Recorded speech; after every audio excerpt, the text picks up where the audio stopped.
పొగాకు రైతులను అన్ని విధాలా ఆదుకుంటామని రాష్ట్ర సాంఘిక సంక్షేమ శాఖ మంత్రి డాక్టర్ డోల్ల శ్రీ బాల వీరాంజనేయ స్వామి తెలిపారు.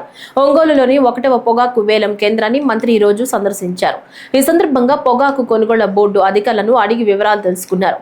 ఈ సందర్భంగా మంత్రి మీడియాతో మాట్లాడుతూ కర్ణాటకలో పొగాకు కొనుగోళ్లు ముగిశాయని, ఈ నేపథ్యంలో రాష్ట్రంలో కొనుగోళ్లను వేగవంతం చేయాలన్నారు. పొగాకు రైతులు నష్టపోకుండా అన్ని విధాలా ఆదుకుంటామన్నారు. ఎక్కువగా నో బిడ్డింగ్ జరుగుతుందండి. రైతులు కష్టపడి ట్రాక్టర్లు తీసుకొచ్చుకుంటున్నారు, మళ్ళీ వెనక్కి పంపిస్తున్నారు.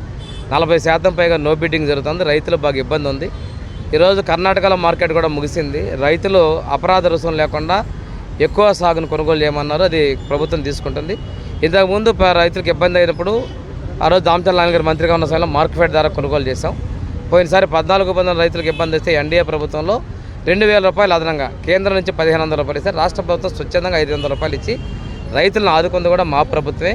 ఈరోజు కూడా మార్కెట్ రేట్లు బాగానే ఉన్నాయి, కానీ నో బిడ్డింగ్ వస్తుంది. లో గ్రేడ్కి సమస్య ఉంది. నేను ఇప్పుడే కలెక్టర్ గారికి చెప్పాను. ఇక ఈడీ టొబాకో బోర్డు కొత్త నేను ఫోన్లో మాట్లాడడం జరిగింది. బయ్యర్స్ తోటి ఒక మీటింగ్ ఏర్పాటు చేసి కొనుగోలు చేయమన్నాం.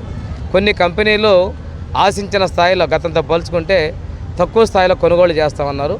ఆ కొనుగోలు కూడా శాతం పెంచాలనేది నేను ఈడీ బోర్డు అధికారులు ఆర్ఎంకి సూపరింటెండెంట్ చెప్పాను. ఈడీ గారికి కూడా చెప్పానండి. ఏదైనా పొగాకు రైతులకు నష్టం జరగకుండా ఆడుకోవడానికి మా ప్రభుత్వం కట్టుబడి ఉంది. గతంలో కూడా మేము చేసిన చరిత్ర ఉన్నాయి. గతంలో ఒక ప్రభుత్వం కొనుగోలు చేసిన లో గ్రేడ్, కానీ అప్పుడే అమ్ముకోకుండా వాళ్ళు వ్యాపారవేత్తల్లాగానే వచ్చే నెక్స్ట్ సీజన్లో అమ్మటం వల్ల రైతులు ఆ సంవత్సరంలో వచ్చినటువంటి లో గ్రేడ్ కొనుగోలు లేక రైతులు తీవ్రంగా నష్టపోయారు. ఇవన్నీ మర్చిపోయి ప్రభుత్వాల మీద నిందలు వేయడం సరికాదని చెప్పి వారికి హితవు చెప్తున్నాను.